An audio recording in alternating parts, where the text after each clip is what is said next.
بسم اللہ الرحمن الرحیم۔ پیارے دوستو، آج میں شیئر کروں گی آپ کے ساتھ ایک ایسا واقعہ جسے سن کر آپ حیرت زدہ رہ جائیں گے کہ کس طرح ایک بادشاہ جو کہ بادشاہ وقت تھا وہ ایک جانور بن گیا، یا اللہ تبارک و تعالی نے اسے ایسا روپ دے دیا جسے دیکھ کر اس کی پوری ریاست ایک پل کے لیے کانپ کر رہ گئی۔ آخر وہ ایسا کون سا گناہ کرنے لگا جس کی وجہ سے اللہ نے اسے ایسی سزا عطا کی؟ دوستو، بادشاہ کی جب بیٹی پیدا ہوئی تو اس کی بیوی اس دنیا سے چل بسی۔ بادشاہ نے اپنی بیٹی کو ہی اپنی کل کائنات سمجھا اور اس کی پرورش کرنے لگا۔ وہ ایسا کوئی کام نہ ہوتا یا ایسی کوئی بات نہ ہوتی جو اس کی بیٹی چاہتی اور وہ اسے پورا نہ کرتا، کیونکہ وہ اس کی پیاری بیٹی تھی، اس کی بیوی کی نشانی تھی، اور سب سے بڑی بات وہ اس سلطنت کی شہزادی تھی جس سلطنت کا وہ خود بادشاہ تھا۔ آہستہ آہستہ اس کی بیٹی بڑی ہوتی گئی اور وہ جو بات منہ سے نکالتی اس کی بات کو اہمیت دی جاتی، چاہے وہ کوئی بادشاہ کے دربار کا فیصلہ ہی کیوں نہ ہوتا، جو شہزادی کہہ دیتی اسی پر عمل کیا جاتا، اس کے فیصلے سے کوئی بھی روح گردانی کرنے کی جرأت نہ رکھتا تھا۔ وقت مزید تیزی سے گزرنے لگا۔ اب تو وہ شہزادی اپنے باپ کے ساتھ دربار میں بیٹھنے لگی اور فیصلے کرنے لگی۔ وہ جو فیصلہ کرتی رعایا اس پر عمل کرتی، چاہے عمل کرنے کی وجہ سے رعایا کو کتنا بڑا ہی نقصان کیوں نہ اٹھانا پڑتا، لیکن بادشاہ کا یہ حکم تھا کہ یہ میری سلطنت کی شہزادی ہے، جو فیصلہ یہ کرے گی وہی حرف آخر ہوگا۔ شہزادی اپنی منمانیاں بھی کرنے لگی تھی، کیونکہ وہ اکلوتی تھی۔ وہ جانتی تھی کہ وہ ایک ریاست کی شہزادی ہے، اسی وجہ سے وہ اپنی مرضی بھی کیا کرتی تھی، اور جو بات وہ منہ سے نکالتی وہ اپنے باپ سے منوا کر دم لیتی تھی، اور اس کی کسی بات سے اب روح گردانی کرنا بادشاہ کے بس میں بھی نہ رہا تھا، کیونکہ اپنی مرضی اور منمانی کرنا اب شہزادی کی عادت بن چکی تھی۔ وقت مزید تیزی سے گزرتا گیا۔ شہزادی اب شادی کی عمر کو پہنچ چکی تھی۔ اب اس کے لیے رشتے آنا شروع ہو چکے تھے۔ کسی بھی، چاہے وہ بادشاہ کا رشتہ ہوتا، کسی شہزادے کا ہوتا، کسی امیر زادے کا ہوتا، کسی سوداگر کا، کسی سونار کا، الغرض ہر طرح کے رشتے اس کے لیے آئے اور اس نے ان تمام رشتوں کو ٹھکرا دیا۔ آہستہ آہستہ یہ بات پوری ریاست میں پھیلتی چلی گئی کہ شہزادی کو کوئی رشتہ پسند نہیں آتا، اس کی وجہ سے شہزادی ہر رشتہ ٹھکرا دیتی ہے۔ اب جب یہ معاملہ پوری ریاست میں پھیل گیا تو ایک بوڑھا فقیر بادشاہ کے دربار میں پہنچا اور اس نے آ کر بادشاہ سے کہا کہ میں تمہاری بیٹی سے شادی کرنا چاہتا ہوں اور میں اسے بہت خوش رکھوں گا۔ جب بادشاہ نے ایک فقیر کی یہ جرأت دیکھی تو بادشاہ نے حکم نافذ کر دیا کہ اسے زندان میں ڈال کر اسے کوڑے مارو، تاکہ آئندہ یہ ایسی غلطی کرنے کی جرأت بھی نہ کرے۔ تب سپاہیوں نے اسے پکڑ لیا اور جا کر زندان میں ڈال دیا اور کوڑے مارنے لگے، لیکن پھر بھی وہ ایک ہی بات دہراتا کہ شہزادی کی شادی مجھ سے کروا دے، شہزادی خوش رہے گی، شہزادی خوش رہے گی۔ یہ بات آہستہ آہستہ بادشاہ کے پورے محل میں پھیلی۔ بادشاہ نے کوشش کی کہ شہزادی کو پتہ نہ چلے، لیکن یہ بات شہزادی کے کانوں تک جا پہنچی اور وہ حیران ہوئی کہ کیسے، بے شک وہ امیر ہے یا فقیر ہے، کوئی تو ہے آخر جو اس کی خاطر کوڑے کھائے جا رہا ہے اور ساتھ ہی ساتھ یہی کہتا ہے کہ مجھ سے شہزادی کی شادی کروا دو، وہ میرے ساتھ بہت خوش رہے گی۔ وہ اپنے باپ کے پاس جا پہنچی اور کہا کہ مجھے زندان میں موجود اس آدمی سے ملنا ہے، اسے دیکھنا ہے کہ آخر وہ کون ہے جو مجھ سے شادی کرنے کی خاطر خود کو قید اور مشقت میں ڈالے ہوئے ہے۔ بادشاہ نے اسے ٹالنے کی کوشش کی، لیکن وہ آخر شہزادی تھی، ضد کرنے لگی کہ مجھے ہر حال میں اس آدمی سے ملنا ہے۔ جب شہزادی چپکے سے اس زندان کے اندر پہنچی اسے دیکھنے کے لیے تو فوراً اس بوڑھے فقیر نے کہا، تم شہزادی ہو نا، میں تم سے شادی کرنا چاہتا ہوں، میں تمہیں بہت خوش رکھوں گا۔ تبھی وہاں کے خادم نے آگے بڑھ کر اسے دوبارہ کوڑے مارنے شروع کر دیے، لیکن وہ ایک ہی بات کہہ رہا تھا کہ شہزادی آپ مجھ سے شادی کر لیں، میں آپ کو بہت خوش رکھوں گا۔ جب شہزادی نے یہ تمام صورتحال دیکھی تو الٹے قدموں اپنے باپ کے پاس جا پہنچی۔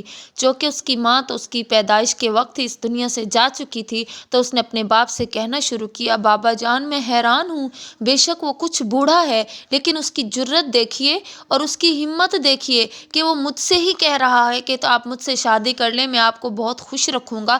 مجھے اس کی اس بات نے کافی متاثر کیا ہے، کیونکہ وہ کوڑے بھی کھائے جا رہا ہے لیکن اپنی بات پر ثابت قدم ہے اور ایک ہی بات دہرا رہا ہے کہ میری شادی شہزادی سے کروا دے، میں اسے بہت خوش رکھوں گا۔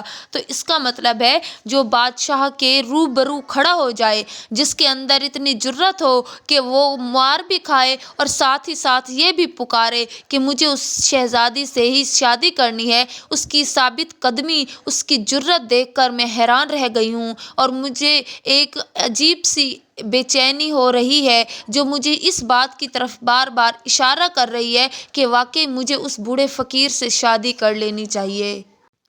جب بادشاہ نے اپنی بیٹی کی بات سنی تو وہ اسے منع کرنے لگا کہ آخر آپ شہزادی ہیں اس سلطنت کی، آپ نے اتنے معزز گھرانوں کے رشتے، اتنے بڑے بادشاہوں کے شہزادوں کے رشتے ٹھکرا دیے ہیں، ایسا کیسے ہو سکتا ہے کہ آپ کی شادی ایک فقیر سے کر دی جائے؟ اور فقیر بھی کون؟ بوڑھا؟ لوگوں کے اندر ہماری کیا حیثیت رہے گی؟ لوگ کیا سوچیں گے کہ شہزادی نے ہر کسی کو ٹھکرایا اور چنا بھی کسی ایک بوڑھے کو، اور وہ بھی فقیر جس کا ٹھکانہ نہیں ہے، جو لوگوں سے مانگ تانگ کر کھاتا ہے۔ لیکن شہزادی بضد تھی، کیونکہ وہ کہنے لگی، بابا جان، جو میری سمجھ میں آ رہا ہے شاید آپ وہ نہیں دیکھ رہے جو میں دیکھ رہی ہوں، آپ بس میری شادی اس بوڑھے فقیر کے ساتھ کروا دیں۔ جب بادشاہ نے اپنی بیٹی کی ضد دیکھی تو اپنی بیٹی کی ضد کے آگے ہار گیا اور پھر اس کی شادی بادشاہ نے اپنے اس بوڑھے فقیر کے ساتھ کروا دی۔ جب اس شہزادی کی شادی اس فقیر سے کروائی گئی تو بادشاہ نے اسے رہنے کے لیے محل دیا، لیکن اس نے انکار کر دیا کہ میں اپنی جھوپڑی میں ہی رہنا پسند کرتا ہوں۔ اور جب شہزادی نے یہ سنا تو اس نے بھی یہی کہا کہ جہاں میرا شوہر رہے گا میں اس کے ساتھ وہیں رہوں گی۔ اب وہ محل سے نکل کر، بادشاہ کے محل سے نکل کر اس بوڑھے فقیر کے ساتھ اس کی جھوپڑی تک آن پہنچی اور وہیں اس کے ساتھ زندگی بسر کرنے لگی۔ اب بادشاہ نے جب یہ منظر دیکھا تو وہ بہت حیران ہوا اور پریشان بھی ہوا کہ میری بیٹی تو آسائشات کی عادی ہے، وہ کیسے ایک جھونپڑی میں رہ سکتی ہے؟ تو اس نے اپنے بندوں کو شہزادی کی خبر گیری کے لیے روانہ کر دیا۔ جب لوگوں نے اسے آ کر بتلایا، سپاہیوں نے، کہ شہزادی تو جھونپڑی کے اندر ہے اور تقریباً بہت خوش نظر آ رہی تھی، تب بادشاہ کچھ چپ ہو گیا۔ چند دن مزید گزرے تو اس بادشاہ نے چند کھانے، 7 رنگ کے کھانے، لوازمات، کھانے پینے کی اشیاء اور قیمتی تحائف شہزادی کی خدمت میں روانہ کر دیے۔ جب وہ لوگ اس جھوپڑی تک پہنچے تو وہاں پر وہ بوڑھا فقیر موجود نہیں تھا اور شہزادی وہاں اکیلی بیٹھی تھی۔ جب اس نے اپنے باپ کی طرف سے بھیجے گئے کھانے اور تحائف دیکھے تو فوراً واپس کر دیے اور یہ کہا کہ ابا جان سے کہنا، اب میں ان کی بیٹی ہوں، بے شک بیٹی ہوں، لیکن اب میں کسی اور کی بیوی ہوں اور جو کچھ میرا شوہر مجھے کھلائے گا میں وہی کھاؤں گی۔ آپ اپنے یہ لوازمات، کھانے پینے کے تحائف سامان واپس رکھ لیجئے۔ جب یہ کھانے کے سامان واپس چلے گئے اور آدمی واپس چلے گئے تب وہ بوڑھا فقیر گھر کے اندر داخل ہوا۔ اصل میں وہ کوئی اور نہیں، وہ اللہ کا ولی تھا جو کہ بوسیدہ حالت میں رہتے ہوئے بوڑھے آدمی کی طرح دکھائی دیتا تھا۔ جب اس نے رات کو اپنی عبادت کرنا شروع کی تو اس نے استخارے کے اندر دیکھ لیا کہ کس طرح بادشاہ کے آدمی شہزادی تک کھانے کے لوازمات لے کر آئے تھے، لیکن شہزادی نے وہ تمام واپس کر دیے۔ اگلی صبح جب اس نے شہزادی سے اس بارے میں دریافت کیا تو وہ کہنے لگی کہ بے شک آپ سچ کہہ رہے ہیں، وہ آئے تھے لیکن میں نے سچ میں انہیں واپس بھیج دیا۔ تب اس بوڑھے فقیر نے اس سے پوچھا کہ تم نے انہیں واپس کیوں بھیجا؟ تو وہ کہنے لگی کہ بے شک وہ لوازمات، وہ کھانے پینے کی اشیاء میرے بابا جان نے بھیجی تھی، لیکن جو کھانا آپ مجھے کھلاتے ہیں میں وہی کھا کر خوش ہوتی ہوں، کیونکہ جب میں اپنی سلطنت کے فیصلے کر رہی تھی تو ایک رات مجھ پر عجیب انکشاف ہوا کہ اللہ تبارک و تعالی مجھ پر کچھ ایسا کرم کرے کہ میرا شوہر جو ہو نہ تو کوئی فیصلے کرتا ہو، نہ کہ اس پہ رعایا پہ دباؤ ڈالے اور بعد میں رعایا کی آہوں کا سبب اس پر پڑے، اور نہ ہی کوئی امیر ہو کہ کسی کی کچھ حق مار کر کھایا ہو، بلکہ جیسا ہو، چاہے وہ جوان ہو یا بوڑھا ہو، لیکن وہ اللہ کی عبادت کرنے والا نیک پرہیزگار ہو، اپنی حق حلال کی کمائی کھاتا ہو۔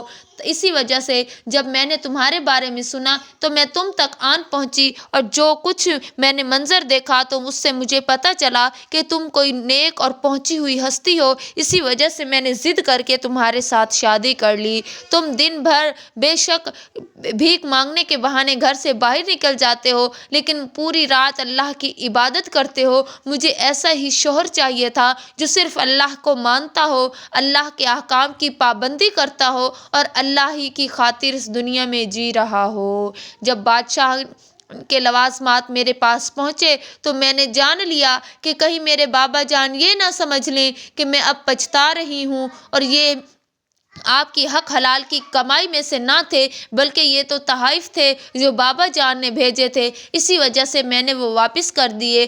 آپ جیسے کہیں گے میں ویسی زندگی گزاروں گی، کیونکہ جو دعائیں میں نے اللہ سے مانگی تھی آپ اسی کا تو نعم البدل مجھے ملے ہیں۔ جب بادشاہ تک خبر پہنچی کہ شہزادی نے تمام لوازمات واپس کر دی ہیں تو وہ طیش میں آ گیا، اور پھر وہ چاہنے لگا کہ کسی نہ کسی طرح اس بوڑھے فقیر کو مروا دیا جائے تاکہ اس کی بیٹی اس کے محل میں واپس آ جائے۔ لیکن جب بھی وہ کوئی آدمی بھیجتا تو کسی نہ کسی طرح اس کے تمام وار خطا ہونے لگے، تو اب اس نے ایک نئی سازش رچنا شروع کر دی۔ جو بادشاہ رعایا کے فیصلے کیا کرتا تھا، اپنی بیٹی کی محبت میں بیٹی کو واپس پانے کے لیے، اسے دنیا کی آسائشات دینے کے لیے اسی کا دشمن بن بیٹھا تھا۔